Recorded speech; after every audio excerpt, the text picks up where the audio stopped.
we have some queries in the chat box, ma'am. I will read them out for you, and Sure. you can provide clarifications to the participants. There is one question from Manaswita Nakwal.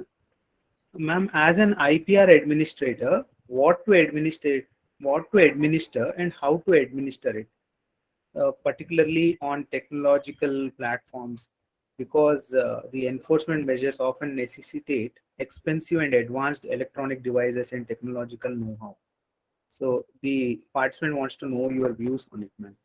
Basically, if you look at copyright and technology as such, we know that through digital copyright laws, what has been brought about is technology is used as an additional tool for the copyright owner to secure his or her private interests. So technology has been used through digital laws, and if anyone who wants to access them lawfully through anti-circumvention laws by breaking the locks as well, it is very difficult to do that, as well as there is additional liability as well. So not just law, you have technology as well as even it is, for example, a book that you buy online. It is not a, you do not actually buy it, you're just licensed to use it. So even this end user license agreements make sure that copyright owners secure their interests through in the digital platform as well. So as an administrator, or as basically a when you draft your laws, what do you look for is basically you have to ensure that um, there is some leeway for access. For example, when technology is used as a tool to ensure copyright content is secured, the same technology can be used also to ensure that fair use. For example, 10% of a book can be legitimately copied. So such technological means by themselves can also be used by um, basically the industry, and administrators could facilitate the same as well. There is next question by Mr. Satyendra.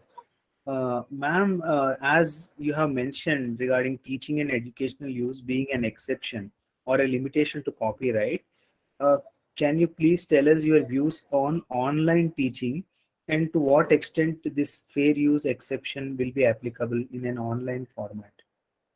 This is a very, very relevant question, and it is relevant in terms of uh, the last few years when we've been relying a lot on online education, and most of learning materials are transmitted online, and teachers use this as a principal medium, in fact, to teach students. So in the digital context, if you see online education and how fair use plays, fair use has become much, much more difficult in an online medium, because right now a teacher can easily, if it's a PDF that is available online in your Google search from your Google Scholar for free use, she can easily share it with you. But if the teacher wants to take photos of a book from a library and share it with you online through your WhatsApp or through your Zoom platform, she wants to make a presentation using these, is she allowed to do so? And will her use be fair use or not? If you look at Indian law, as I pointed out, even section 52(1)(I), which specifically talks about exceptions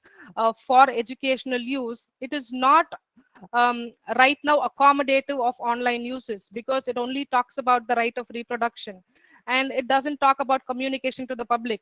So though your teacher is allowed to make copies of a certain book and circulate it among students in a traditional classroom environment by giving out physical copies, she might not be able to do it in an online environment, because 52(1)(I), which permits exceptions for educational use from the course of instruction, does not talk about the right of communication to the public. So that is a lacune, and we would have to amend our laws to ensure that a teacher's use even an online platform is permitted and is considered fair use. Because today, if you look at our copyright law, it does not permit it, and we would have to amend our laws to make sure it does.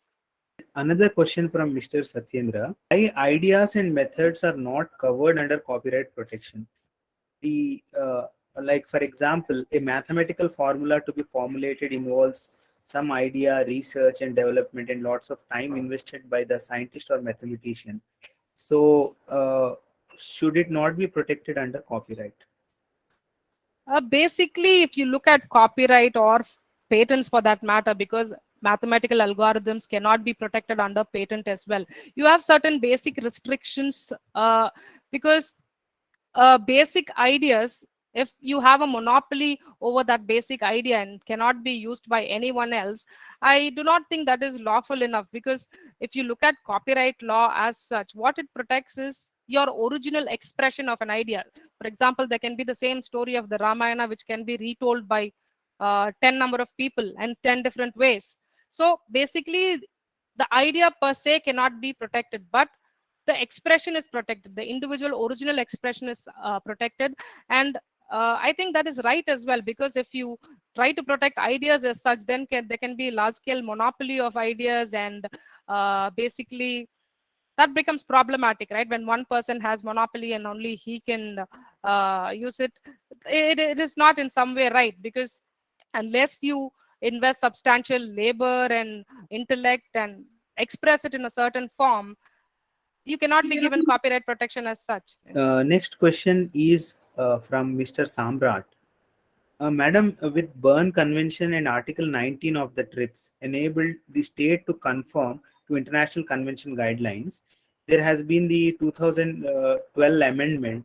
So the participant wants some clarification regarding the legislative intent of 2012 amendment and its impact.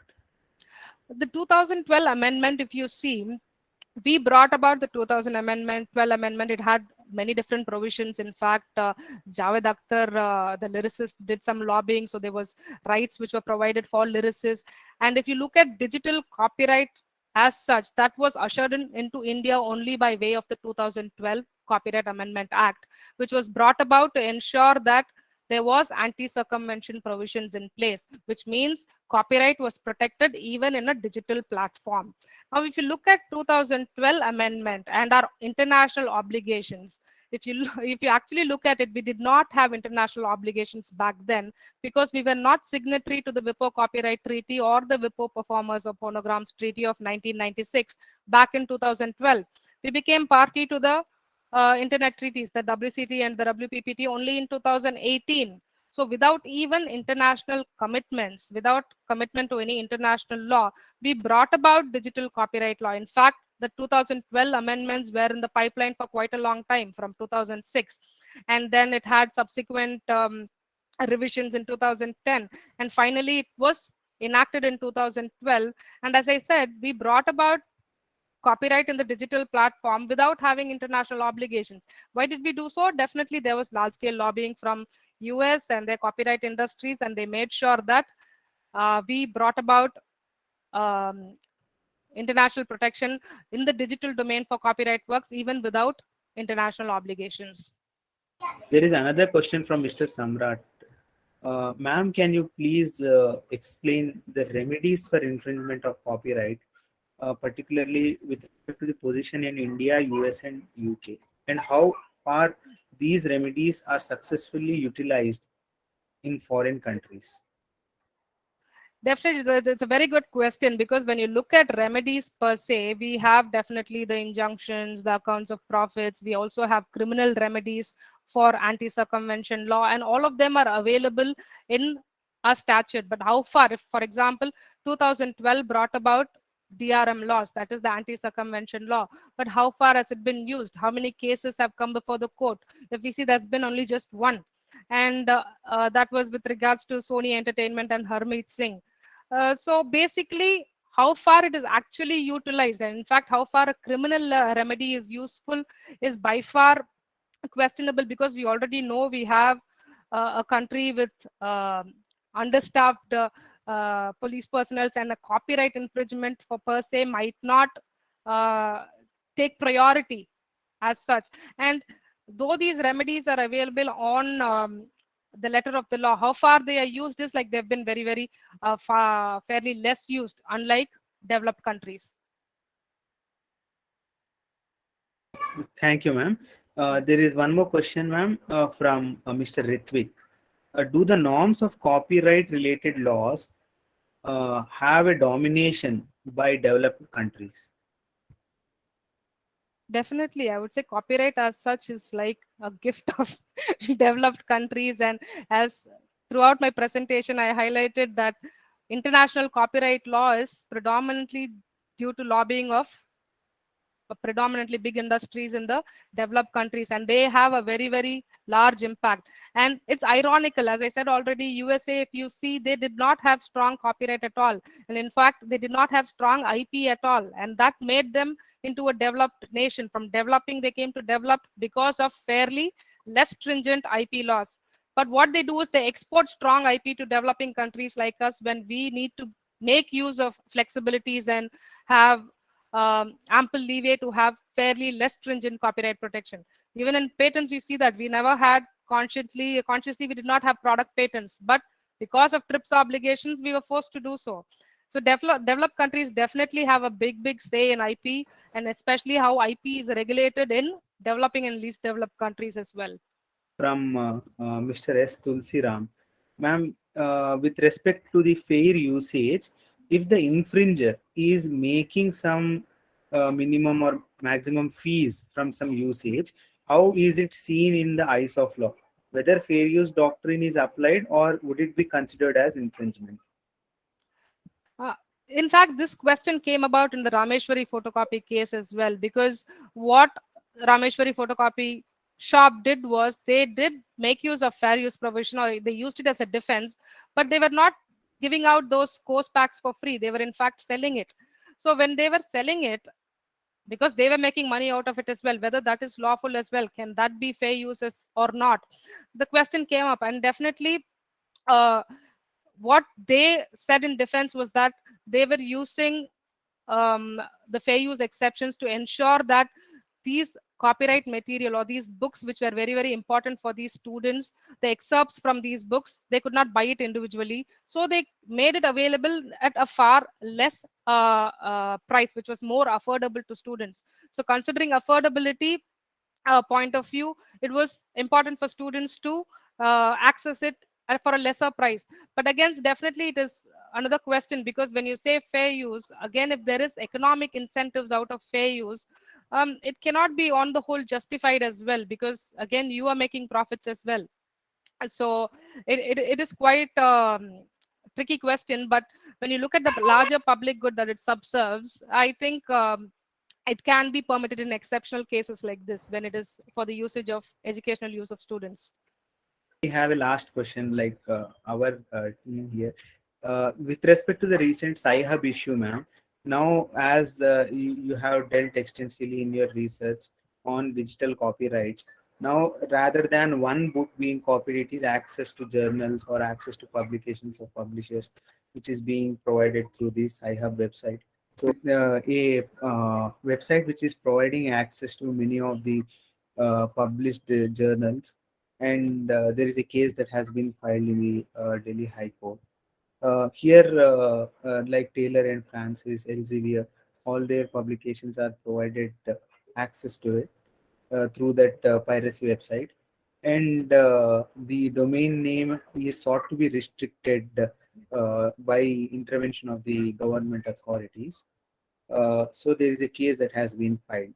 Okay. Uh, so If with it is respect to primarily these the aspects, purpose of a website is to only um, basically, if it is going to deal only exclusively with pirated works, um, we could not somehow find the defense of fair use in it, right? Because um, if it is exclusively for, and in fact when it's like published from published journals, we know that even academic access in institutions, certain institutions cannot afford all these journals, and it becomes difficult.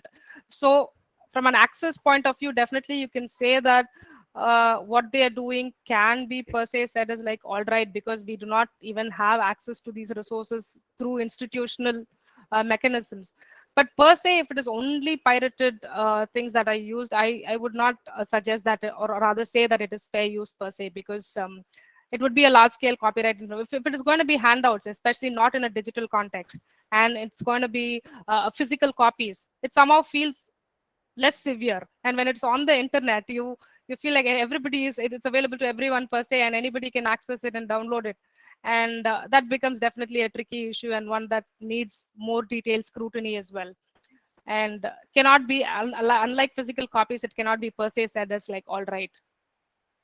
Yes, ma'am. Thank you so much, ma'am. Now I would like to request the chair professor, Professor GB Reddy sir, to please continue with the proceedings. Thank you very much, ma'am.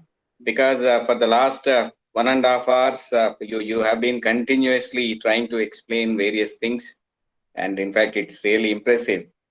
As far as the Sci-Hub case is concerned, or maybe even Rameshwari photocopying works case, when we read the judgment of the division bench in appeal, there are many things to ponder over, especially when the team which was constituted by the court, maybe a commission, advocate commission kind of team, visited the center. They found books were totally copied, photocopied, and ready. And I don't think that amounts to copying the course packs. The entire book cannot be copied. Second thing, I wonder whether the judgment of the Delhi High Court goes against the very well established IPR jurisprudence, especially when we say that intellectual property rights are private rights. If that is the case, ability or inability to pay or to purchase or to buy probably should not be a factor. No doubt, copyright has one of the primary objectives as, in fact, spreading information, disseminating information, fine. But I think there are enough limits even under the Copyright Act, as you rightly pointed out, including the compulsory licensing kind of thing. But instead of invoking them, simply, acting as Robin Hoods. I used this term in the beginning also. Whether it is thoroughly justified or not, same is the case with Sci-Hub. Sci-Hub already, in fact, found opposition, and it received a jolt from the American courts. And they imposed fine, penalty, though the lady, who is behind the Sci-Hub was not present personally. So maybe, we are looking at certain, in fact, developments which might disturb the traditional jurisprudence of intellectual property rights in the long run. And I think it is for the governments of the day, it is for even the intellectuals like Ramachandra Guha and many more who submitted a joint petition to those publishers and also to the court. But as far as the educational exceptions, the change from instruction to education or education to instruction under 2012, they are certainly necessary. But the balance, the fine balance between the private and public rights, public interest should be maintained. Thank you very much for making a very wonderful presentation with the help of many decided cases and suitable illustrations, and with special reference to a comparative analysis, especially the TEACH Act and many more. Thank you very much.